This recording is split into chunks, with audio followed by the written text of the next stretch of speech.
Hello everyone, welcome to G centric. और next lecture जहां पर हम पढ़ने वाले थे टाइप्स ऑफ लैंप, वहां पर जाने से पहले कुछ न्यूमेरिकल्स देख लेते हैं। और इन न्यूमेरिकल में अभी तक की जितनी हमने थ्योरी पढ़ी है उन्हीं के बेसिस पे न्यूमेरिकल बनाने हैं। तो सारे न्यूमेरिकल 30 न्यूमेरिकल में कराने वाला हूं। इस सेशन में वीडियो को पॉज करना है और ईच एंड एवरी न्यूमेरिकल आपको ही करना है ताकि कॉन्फिडेंस आएगा। फॉर्मूला देख के मत करना, फॉर्मूले को याद करने की कोशिश करना, लिखने की कोशिश करना, ताकि याद रहेगा, कॉन्फिडेंस आएगा। इतने न्यूमेरिकल कर लोगे ना तो पिछली जो थ्योरी है वो आपको बहुत आसान लगने लगेगी। ठीक है, चलिए। According to the Lambert's law the illuminations on a surface is proportional to, तो वैसे तो प्रोपोर्शनल टू कॉस थीटा होता है, बट चारों ऑप्शन में हमें कॉस थीटा नजर नहीं आ रहा है। तो मैंने आपको यहां पर इस वाले लॉ में दो फॉर्मूले बताए थे। सेकेंड वाला जो फॉर्मूला था वो हमारा कॉस का क्यूब का प्रोपोर्शनल था, है ना। ये था हमारा आई डिवाइडेड बाई, जहां पे एच था, जहां पे एच आ रहा था, है ना, H square divided by cos cube theta. तो क्यूब के प्रोपोर्शनल, तो B is the correct answer. ठीक है, ध्यान रखना, गलती से पता चले कॉस क्यूब आ जाए और एक कॉस थीटा भी आ जाए और एक ऑप्शन लिखे बोथ ए एंड बी, तो ऐसा भी हो सकता है। तो बड़ा बड़ा ध्यान से आपको जितने भी थ्योरेटिकल कॉन्सेप्ट वाले टॉपिक्स होते हैं ना, इनके क्वेश्चंस को बहुत केयरफुली आपको पढ़ना है। ठीक है, चलिए क्वेश्चन नंबर सेकंड देखते हैं। What is the unit of luminance? Luminous का यूनिट क्या होता है? लुमिनेंस का मतलब होता है ब्राइटनेस, है ना। और हमने देखा था वहां पे कि ब्राइटनेस मतलब कि आई डिवाइडेड बाई ए, है ना। तो ये हमारा कैंडेला पावर, कैंडेला, या फिर इसको हम क्या बोल सकते हैं, ये हमारा हो जाएगा कैंडेला पर मीटर स्क्वायर। पर मीटर स्क्वायर मतलब एरिया, एरिया का में हो जाए मीटर में, और ये होता है इंटेंसिटी हमारा कैंडेला में। तो कैंडेला पर मीटर स्क्वायर, तो C is the correct answer. ठीक है, ध्यान रखना बहुत बढ़िया तरीके से। देखो आपका मैंने दो तीन फॉर्मूला आपको बताया था। फ्लक्स ये क्या होता है? लुमिनस फ्लक्स, है ना। फ्लक्स एफ से डिनोट करते हैं, इसको हम लुमेंस से करते हैं। इसको कैसे करते हैं? लुमेंस। ठीक है, याद है। इंटेंसिटी हमारा क्या हो जाता है? कैंडेला से हम लोग इंटेंसिटी को करते हैं। ठीक है, और तीसरा आता है हमारा लुमिनस इल्यूमिनेशन, है ना, नॉट लुमिनस इल्यूमिनेशन, जिसको ई से डिनोट करते हैं। ये हमारा होता है लक्स, है ना। और इसमें हम क्या करते थे? एफ डिवाइडेड बाई ए, है ना, फ्लक्स पर मीटर स्क्वायर। ठीक है, चलिए बाकी फॉर्मूला आपको पता ही होंगे, ये हटा दो। ठीक है, जो मैंने आपको थ्योरी पढ़ाई थी ना, वो तीन फॉर्मूला लाइन से लिखा है, तो उनको बहुत अच्छे से आपको पता होना चाहिए। चलिए, तो लक्स अगला ही क्वेश्चन था। तो लक्स को क्या होता है? लुमेंस पर मीटर स्क्वायर, मतलब फ्लक्स पर मीटर स्क्वायर। ऊपर फ्लक्स दो फॉर्मूले में आते हैं, एक में आ जाता है हमारा ओमेगा, है ना, एंगल आ जाता है जिसमें, है ना, जिसमें हमें इंटेंसिटी की बात होती है। ये इंटेंसिटी की बात हो रही है, किस एंगल से? इंटेंसिटी, डायरेक्शन, है ना। और ये हमारा क्या हो जाता है? ये हमारा इल्यूमिनेशन मतलब लक्स और लक्स। ठीक है, ये बार बार इसलिए लिख रहा था ताकि याद रहे आपको। चलिए, तो यहां पर ये हमारा लुमिनेंस था, जिसको ब्राइटनेस बोलते हैं, कि इंटेंसिटी पर एरिया कितना रहेगा। ठीक है, चलिए, तो यहाँ पे 1 लुमेंस पर मीटर स्क्वायर, तो B is the correct answer. Next question देखिए। Lumens per what is the unit of, किसकी? इफिशियंसी की। किसकी है? लुमिनस इफिशियंसी, तो D is the correct answer. ठीक है, नेक्स्ट है, आपने देखा होगा सचिन तेंदुलकर शायद एक इलेक्ट्रिक कंपनी का ऐड करता, लुमिनस ही शायद उसका नाम है ना। तो वो लाइटिंग की बहुत सारी कंपनियां आपको देखोगे, इनकी सब टर्मिनोलॉजी को लेके ही क्या करते हैं, कंपनियां फॉर्म करते हैं। चलिए नेक्स्ट है, the candle power of a lamp placed normal to a working place is 40 candle power. CP दे रखा आपको 40। Find the distance if the illumination is 10 lux. तो सबसे पहले तो ये कहां पे? नॉर्मल, मतलब जस्ट आपको किसी एंगल की इंफॉर्मेशन नहीं दे रखी है, आपके ठीक लैंप के नीचे ही यहाँ पे एग्जैक्ट नॉर्मल पे ही लगा हुआ है। इसका मतलब ये आपको डिस्टेंस फाइंड आउट करना है। ठीक है, और आपको सीपी दे रखा है। तो यहाँ पे हमने फॉर्मूला देखा था इल्यूमिनेशन का फॉर्मूला जो था वो था आई डिवाइडेड बाय डी स्क्वायर। ठीक है, I divide by D square. अब देखो ये आई क्या होता है? इंटेंसिटी को काय में करते हैं? कैंडल पावर में। तो सीपी मतलब 40 दे रखा है आपको, ये 40 दे रखा है, डी स्क्वायर आपको निकालना है। और इल्यूमिनेशन क्या होता है? 10 लक्स, तो 10 ये आपको इसकी यूनिट दे रखी है, तो 40 डिवाइडेड बाई डी स्क्वायर, एक शून्य से एक शून्य चले गया, डी अंडर रूट का 2 का, तो 2 अंडर रूट 4 का स्क्वायर रूट 4 का क्या हो जाएगा? 2 हो जाएगा, तो 2 मीटर। तो A is the correct answer. बहुत इंपॉर्टेंट है, इसके ऊपर क्वेश्चंस बहुत आते हैं। ठीक है, 2023 में ही पूछा गया है। नेक्स्ट है, विच of the following will need the highest level of illuminations? Bedroom, hospital ward, railway platform. तो कई बार स्टूडेंट क्या करते हैं? हॉस्पिटल वार्ड को लगा। देखिए हॉस्पिटल में बहुत अलग अलग, ऑपरेशन थिएटर में हम मानते हैं कि हाईएस्ट लेवल का चाहिए, बट जो जनरल वार्ड वगैरह होते हैं उसमें थोड़ी लाइट की जरूरत पड़ती है। ठीक है। तो इसीलिए देखो प्रूफ रीडिंग में क्या होता है, प्रूफ रीडिंग का मतलब कोई बुक छापते हैं या फिर जो बुक का रॉ फॉर्म होता है ना। देखो बुक कैसे होती है, कंटेंट हमने बनाया, हमने टाइपिस्ट को दिया, टाइपिंग करके वापस हमारे पास आई, तो हम वापस चेक करते हैं उसको कि एडिटर ने कुछ गलती तो नहीं करी, तो उसको बोलते हैं प्रूफ रीडिंग, है ना, उसको क्या बोलते हैं, प्रूफ रीडिंग। तो प्रूफ रीडिंग के टाइम पे एक एक लाइन हमें चेक करना पड़ती है, इस वजह से क्या होता है, बहुत अच्छी लाइट चाहिए। तो यहां पर हम ये बोलेंगे अवेलेबल जितने भी ऑप्शन है, रेलवे प्लेटफॉर्म पे तो सबसे लो की जरूरत पड़ती है ना, देखते हो ना प्लेटफॉर्म पे बहुत बिल्कुल एकदम बहुत ऐसा नहीं कि आप वहाँ पे बहुत ज़्यादा पढ़ सकते हो, बहुत आपको एफर्ट लगाना पड़ता है आंखों पे। बेडरूम में भी ज़्यादा जरूरत नहीं पड़ती, तो हॉस्पिटल वार्ड में जरूरत नहीं है। ऑपरेशन थिएटर होता है डेफिनेटली इसको लगाते हैं हम लोग, है ना, तो बट वो तो है नहीं, तो A is the correct answer क्योंकि हाईएस्ट पूछा है।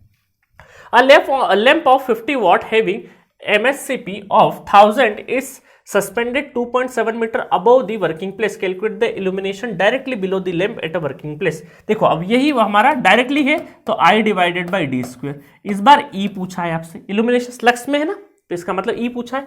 अब देखो यहां पर हमें डायरेक्टली CP दे रही नहीं रखा है ना, CP नहीं है हमारे पास, क्या है MSCP ऑफ 1000। तो MSCP देखो, MSCP ये हमारा क्या होता है, ये हमारा होता है फ्लक्स डिवाइडेड बाय किसका है ये, कुछ भी नहीं दे रखा है तो हम स्फेयर, अच्छा दे रखा ना, है ना, मीन स्फेरिकल इसका मतलब क्या हो जाएगा, 4 पाई हो जाएगा, ये क्या हो जाएगा 4 पाई, ठीक है। अब देखो यहां पर हमारे पास MSCP एक फॉर्मूला फ्लक्स अपॉन 4 पाई, ये नॉर्मल फॉर्मूला हमारा MSCP का। एक फॉर्मूला ये है जो हम लोग हमारे इस इनवर्स स्क्वायर लॉ से लेके आते हैं। तो यहां पर हमें E निकालना है। अब देखो दोनों में E का कोई भी हमें डायरेक्ट फॉर्मूला नहीं मिल रहा है, तो अच्छा क्वेश्चन है, थोड़ा सा हमें होमवर्क करना पड़ेगा। होमवर्क कैसे करना पड़ेगा कि थोड़ा सा बीच के कुछ फॉर्मूले को तोड़ मरोड़ के यहाँ पे फिट करना पड़ेगा। तो किसको तोड़ मरोड़े, देखो हमारे पास E का एक दो फॉर्मूले और है। E के इल्यूमिनेशन के और फॉर्मूले क्या होते हैं, इल्यूमिनेशन के और फॉर्मूले होते हैं हमारे पास F divided by A. Intensity I का, देखो इंटेंसिटी I का फॉर्मूला क्या होता है, इंटेंसिटी I का फॉर्मूला होता है F डिवाइडेड बाई ओमेगा, है ना, सॉलिड एंगल, याद है आपको। एक तो फॉर्मूला ये है, बट ये हमारे पास इल्यूमिनेशन पूछा है तो F डिवाइडेड बाई ए भी है। तो फ्लक्स यहाँ पर भी हमारे पास क्या हो रहे हैं, मैच हो रहे हैं। तो इसका मतलब अगर मैं यहाँ पे फ्लक्स की वैल्यू यहाँ से कैलकुलेट करके ऐसा करूँ कि E इंटू ए यहाँ पे कर दूँ और इसको मैं यहाँ पे पुट कर दूँ, तो देखते हैं क्या होता है। इसको देखें, E into A divided by 4 पाई, ठीक है, और MSCP हमें दे रखा है। अब देखो यहां से अगर मुझे E निकालना है तो एक काम करता हूं कि एरिया 4 पाई, क्योंकि यहाँ पे क्या है स्फेरिकल, तो 4 पाई स्क्वायर, तो इसका मतलब है 4 पाई आर स्क्वायर, तो 4 पाई कैंसिल हो गए। MSCP अभी भी है, ये कितना है, ये 1000 दे रखा है, ये 1000 दे रखा है, तो आर स्क्वायर कितना हो जाएगा 1000। अच्छा ओके, आर स्क्वायर तो हमें निकालना नहीं है, E निकालना है, 1000 डिवाइडेड बाय आर स्क्वायर, और आर स्क्वायर हमें कितना दे रखा है, आर मतलब कि ये लेंथ है ना, देखो इसमें भी ये जो हमारा होता है ना आर, दैट इज आर, है ना, जो नॉर्मल हमारा जो कोण होता है जिसका जो लेंथ होता है ना, रेडियस, जिसको हम रेडियस बोलते हैं नॉर्मली, बट वो हमारा बल्ब यहाँ पे है, तो बल्ब के शेप में, तो उस बल्ब के लिए तो क्या है, ये लेंथ ही हो गया ना, ये लेंथ ही हो गया। तो ये कितना दे रखा है आपको 2.7 मीटर, तो 1000 डिवाइडेड बाई 2.7 का होल स्क्वायर, मतलब 2 दूनी 4 3 9, तो इसका मतलब ये ऑलमोस्ट आपका जब इसको कैलकुलेट करेंगे तो 137.17 लक्स के आसपास आ जाएगा। सी इज द करेक्ट आंसर, ठीक है। तो अच्छा न्यूमेरिकल था, डायरेक्टली नहीं था, बीच में आपको एक दो फॉर्मूले जोड़ तोड़ करके करना था। चलिए नेक्स्ट क्वेश्चन देखें। The quantity that describe the light giving radiant power to a luminaire in any particular direction is called. देखिए एक पर्टिकुलर डायरेक्शन की बात हो रही है, मतलब किसी एंगल की बात हो रही है। एंगल की मतलब कि अगर हमारा जो फ्लक्स है किसी एंगल से हो जाएगा, दैट इज ये हो जाएगा हमारा इंटेंसिटी, ये क्या हो जाएगा हमारा luminous intensity. C is the correct answer, ठीक है। नेक्स्ट है 9th, a total quantity of light energy emitted per second from a luminous body is defined as, है ना। तो देखो per second, the quantity of light emitted per second from a luminous body, तो यहाँ पे luminous flux आएगा, light आएगा, light flux density आएगा, लुमिनस इंटेंसिटी आएगा।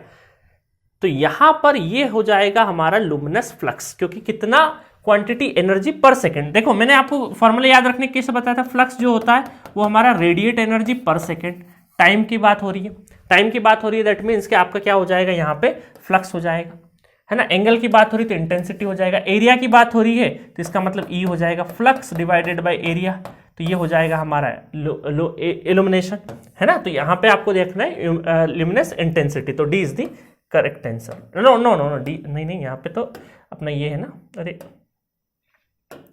यहाँ पे तो हमारा luminous flux, A is the correct answer, A is the correct answer, क्योंकि यहाँ पे क्या है सेकेंड, है ना, energy radiate energy per second, ठीक है। चलिए नेक्स्ट है the standard illumination level of a workshop area which where detailed और fine work is done is in the range.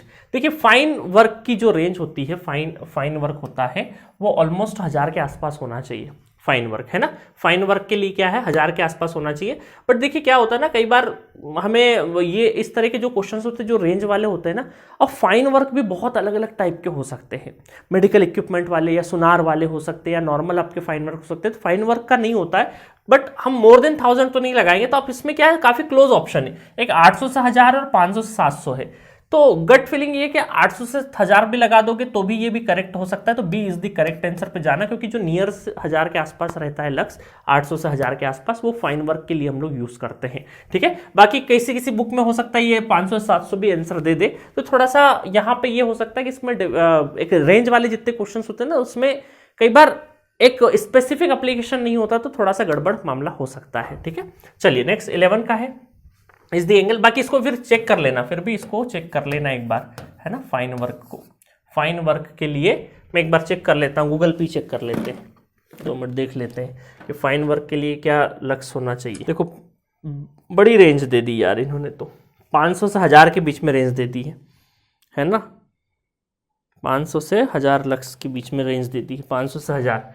तो 500 से 1000 देखिए वही चीज़ हो गई कि 500 से 1000, तो दोनों ऑप्शन 500 से 1000 में मैच कर रहे हैं, ठीक है।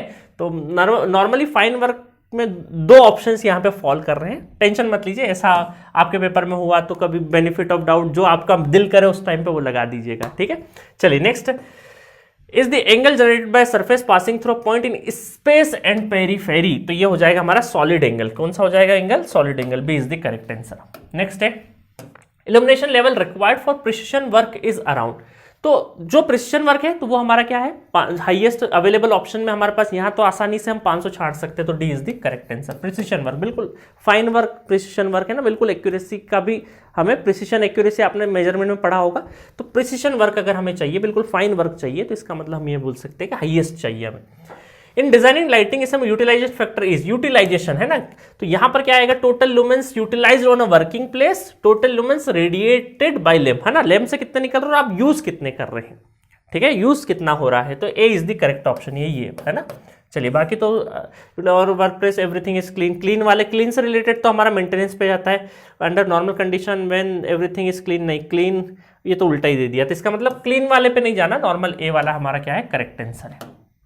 नेक्स्ट है glare is cause due to, glare किस किस की वजह से होता है, none of C and D, अरे क्या बात है पहले ही नन आ गया, B both C and D, excessive lighting contract in the field of vision, excessive illumination, C and D, तो both, B is the correct answer है ना, दोनों है। एक्सेसिव लाइट की वजह से हमें दिखता नहीं ना, ऐसा करना पड़ता है, तो वो हमारा क्या हो जाए ग्लेयर, उसी को बोलते हैं, तो दोनों की वजह से होता है ना। एक्सेस लुमिनेंस बोलते हैं या ब्राइटनेस, लुमिनेंस को क्या बोलते हैं ब्राइटनेस बोलते हैं, या फिर excessive lighting contract in the field of vision, है ना, दोनों पॉइंट का मतलब एक ही है, बोलने का तरीका अलग है। The unit of luminous flux is, क्या हो जाएगा भाई, लुमिनस फ्लक्स की unit lumens, D is the correct answer, ठीक है। नेक्स्ट है 200 volt lamp takes a current, it produce total flux of 2860 lumens, the efficiency, efficiency क्या हो जाएगा, एफिशिएंसी हो जाएगा जितने लुमेंस आए हैं और divided by power, input power, volt into 200 into V into I, 1 ampere current, ये चले गया 20, तो ये आ जाएगा 14.3 लुमेंस पर वॉट, तो A is the correct answer, ठीक है। चलिए नेक्स्ट क्वेश्चन देखें, the space to height ratio in illumination lies between, क्या बने लिखा था, आइडियली 1, बट 1 से 2 के बीच में एक रेंज होती है, तो C is the correct answer, ठीक है। विच of the following will need lowest level of illuminations, display, fine, engraving, railway platform, auditoriums. अब देखिए कई बार स्टूडेंट्स सोचते हैं ऑडिटोरियम सर अंधेरा अंधेरा चाहिए, बट भाई अंधेरा सिर्फ बैठते जब स्क्रीन चल रही तो चाहिए, बट ऑडिटोरियम में नॉर्मली भी तो आपको लाइट अच्छी खासी चाहिए ना, है ना। तो यहां पर ऑडिटोरियम में एक तो डिफाइन नहीं है, किस कंडीशन में है। ऐसा होता है कि लाइट सारी बंद है तब पर्दे पे देख रहे हो, तब की बात अलग होती है। ऐसे कुछ भी नहीं दे रखा है, नॉर्मल ऑडिटोरियम पे टिक नहीं लगाना है। रेलवे स्टेशन सबसे लोवेस्ट आप समझिएगा, क्योंकि रेलवे स्टेशन पे बहुत सिर्फ एक काम चलाओ लाइट की जरूरत पड़ती है ना। आप देखोगे पटरियों के आसपास बहुत ज़्यादा लुमेंस वाली लाइट नहीं होती है, ठीक है। बड़े मुश्किल से कुछ गिर भी जाता है तो बहुत ध्यान से ऐसे 2-4 बुजुर्ग लोग ऐसे देख ही रहे तो होते हैं रेलवे स्टेशन पे, क्या कुछ गिर गया क्या कुछ गिर गया, है ना। चलिए, तो C is the correct answer. Next है D5 is the luminous flux incident normally on a area DA. The illuminations is given as, तो flux divided by area, तो A is the correct answer, है ना। Confuse करने के लिए अलग अलग दे दिया। Lamp efficiency is measured in lumens per watt, lumens per watt, है ना। तो C is the correct answer, lumens per watt. Reflected light divide by incident light, ये देखो यहां पर गलती से मत लगा देना है maintenance factor waste light factor, ये है रिफ्लेक्शन फैक्टर। ये नॉर्मल हमारा जो रिफ्लेक्शन लाइट के टॉपिक से है क्वेश्चन, है ना। तो इसको हमारे ये इधर बचे हुए ऑप्शन में, हाँ एब्जॉर्प्शन फैक्टर मैं आपको बता दूंगा, एब्जॉर्प्शन फैक्टर एक बताना रह गया था वो भी बता दूंगा। बाकी रिफ्लेक्टेड डिवाइड बाय इंसिडेंट क्या होता है, हमारा रिफ्लेक्शन फैक्टर होता है, ठीक है। नेक्स्ट है, ये आ गया, which of the following statement regarding absorption factor in lighting purpose, तो इसका ध्यान रखना C is the correct answer है, ठीक है। तो इसमें क्या था, ratio of lumens available after absorption to the, after absorption जितने available to the total lumens emitted by the source of light, ध्यान रखना एब्जॉर्प्शन फैक्टर बोलते हैं इसको, ठीक है। ये एक रेशियो रह गया था छोटा मोटा, आपको पता होना चाहिए। नेक्स्ट है, is the form of electromagnetic radiation from a body which is capable being perceived by the human eyes, कौन सी, लाइट, है ना। D is the correct answer. Heat, vibration, current की बात नहीं हो रही, लाइट की बात हो रही है। The illumination at a person on working place directly below the lamp to be 80 lumens per metre square, ये है क्या, लुमेंस पर मीटर स्क्वायर, मतलब लुमेंस मतलब flux divided by area, F divided by area क्या होता है, ई होता है ना। इस बार यूनिट अलग दे दी, लक्स नहीं दी, directly lumens per metre square दे दिया। और सीपी दे रखा है आपको, सीपी दे रखा मतलब आई दे रखा आपको 180, है ना। कैंडेला पावर दे रखा है। डिटरमाइन दी हाइट, तो हाइट आपको बतानी है, तो यहां पर फॉर्मूला आपका लग जाएगा E इक्वल टू, है ना, ये आपको E भी दे रखा है 80, है ना। E equal to I divided by H square या डी स्क्वेयर, सिंपल, है ना। तो ये हाइट आपको बतानी, डी स्क्वेयर, तो ये कितना हो जाएगा, ये हमारा आई है ना, ये आई है हमारा 180 डिवाइडेड बाय 80, 2 चौकार 2 18, तो D equal to under root 9/4, 9/4 का अंडर रूट हो जाए 3/2, that is 1.5, B is the correct answer, ठीक है। बहुत इंपॉर्टेंट है, देखो ये फॉर्मूले बहुत काम के हैं, 2-3 बार प्रैक्टिस कर लोगे ना सारे फॉर्मूले याद रहेंगे। चलिए, the candle power of a lamp placed normal to the working place is 60 cp, find the distance if the illumination is 50 lux. Simple question, 50 lux equal to, है ना, मैं डायरेक्टली कर देता हूं, अब फॉर्मूला नहीं लिखवा रहा हूं। 15 इक्वल टू आई कितना है हमारा, आई ये हो गया है 15 चौक 60, मतलब 2 मीटर हो जाएगा। डी ले लेना, डी ले लेना, कोई दिक्कत नहीं है ना। तो ये हो जाएगा हमारा 2 meter, C is the correct answer. Next है, for indoor lighting the range of space और हाइट की जो रेंज होती है वो कितनी होती है, 1:2, ठीक है। तो A is the correct answer, करवाया मैंने ना। चलिए नेक्स्ट देखें, the illumination level in house in the range, house के बीच में रेंज। देखिए कई बार स्टूडेंट सोचते हैं सर 50-50 आपको, देखिए पूरा हाउस में बहुत सारे पार्ट होते हैं, किचन भी होता है, बाथरूम भी होता है, आपका लिविंग एरिया भी होता है, तो ऑन एन एवरेज अगर बात करें तो 100 से लगा के 140 जो अब अवेलेबल ऑप्शन के हिसाब से आपको छांटनी पड़ेगी, तो 100 से 140, 150 के बीच में आपका हाउस में ऑलमोस्ट काम हो जाता है। हाँ, 1-2 जगह पे हो सकता है 140 के ऊपर भी जाए और कुछ जगह पे 100 के नीचे भी जाए, तो ऑन एन एवरेज जब सबका करेंगे तो 100 से 140 के बीच में या 50 के बीच में आ जाएगा। तो ये अंदाजे लगाने वाले, थोड़ा सा कॉमन सेंस लगाने वाले क्वेश्चंस होते हैं, ठीक है। स्पीड ऑफ लाइट आपसे पूछा है, तो 3 × 10 to the power, और 50 सेंटीमीटर में दे दी क्या, देखो 3 × 10 to the power 8 मीटर पर सेकेंड, है ना। अब 1 मीटर में 100 सेंटीमीटर होंगे तो 10 सेंटीमीटर पर स्क्वायर हो जाएंगे, ठीक है। मीटर को काय में चेंज कर दिया, सेंटीमीटर में कर दिया, तो बढ़ जाएगा, है ना मामला। तो C A is the correct answer, centimeter per second, ठीक है। नेक्स्ट है, polar curve represent, polar curve किसके लिए हम करते हैं, एमएस सीपी और हेमिस्फेयर सीपी फाइंड करने के लिए। अब देखो ये होता क्या है, स्फेयर्स में हम लोग करते हैं भाई, ये हमारी लाइट रखते हैं और इसको हम लोग फाइंड आउट करने के लिए, देखिए मैंने बताया था ना कर्व, इनको डॉटेड करके हम कर्व बनाएंगे। इसका मतलब क्या है कि अब ऑप्शन पढ़ोगे तो ये दोनों कहीं भी नजर नहीं आ रहे, ऑप्शन में कुछ भी नजर नहीं आ रही। क्या बोल रहा है, distribution of brightness in all direction, brightness in all direction, सही बात है, बट इसके कर्व को कैसे क्या करेंगे, distribution of lumen intensity of light source in all direction. उसके बाद है distribution illuminance in all direction, distribution of luminous flux in all direction. तो बहुत अलग अलग है, कहीं में ब्राइटनेस लिखा है, कहाँ पे लुमिनेंस लिखा है। लुमिनेंस और ब्राइटनेस तो एक ही बात है ना। तो अगर कॉमन सेंस लगाना होता तो सर ब्राइटनेस ऐसा नॉट इल्यूमिनेंस, लुमिनेंस और ब्राइटनेस अलग अलग है ना, ये अलग, सॉरी, लुमिनेंस और ब्राइटनेस सेम चीज है, बट इल्यूमिनेंस और ब्राइटनेस अलग अलग है, ये सेम नहीं है ना। ब्राइटनेस लुमिनेंस, कंफ्यूज मत होना, अभी मैं कंफ्यूज हो गया था, है ना। चलिए, तो यहां पे आपको क्या करना है, यहां पे आपको थोड़ा सा कॉमन सेंस ये लगाना है कि ये जो है क्या, असल में इनके फॉर्मूले अगर देखें तो ये है, बार बार इसमें एक टर्म आ रही CP, candela power. Candela power is related to intensity, किसके है, इंटेंसिटी आई से रिलेटेड है। तो इसका मतलब है कि जहां लुमिनस इंटेंसिटी का डिस्ट्रीब्यूशन हमें देखना है तो ये हो जाएगा हमारा B is the correct answer. ठीक है, तो आपको थोड़ा सा डॉट को कनेक्ट करते हुए देखना है कि कहां पे चीजें बेस्ट ऑप्शन क्या हो सकता है। ठीक है, चलिए, बाकी तो ये कैलकुलेट लुमिनस एफिशिएंसी तो कर ही लोगे, चलो कर देते फटाफट, आखिरी क्वेश्चन है।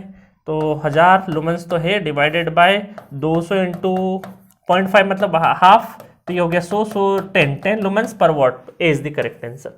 ठीक है, तो एट दिस नोट आपके सारे के सारे जितनी हमने थ्योरी पढ़ी थी उससे रिलेटेड सारे क्वेश्चंस करा दिए। हालांकि इस क्वेश्चन में आपको वो नहीं आए सारे फैक्टर वेक्टर वाले, कौन लेस देने ग्रेटर देने, बट वो आपको जितनी भी थ्योरी पढ़ाई गई है इंपॉर्टेंट है, अपकमिंग एग्जाम्स में शायद आ जाए। ठीक है, इसमें मैंने प्रीवियस कुछ एसएससी जेईई के अच्छे न्यूमेरिकल भी ले लिए थे, और डायरेक्टली आपको थ्योरी ज्यादा से ज्यादा, देखिए आरआरबी जेईई की अगर मैं बात करूं तो आपको ज्यादातर थ्योरेटिकल पोर्शन ज्यादा से ज्यादा कवरेज करके जाना है। ठीक है, आप डेफिनेटली बहुत अच्छा करके आएंगे। तो मिलते हैं नेक्स्ट लेक्चर में टाइप्स ऑफ लेम के साथ। Okay, thank you so much.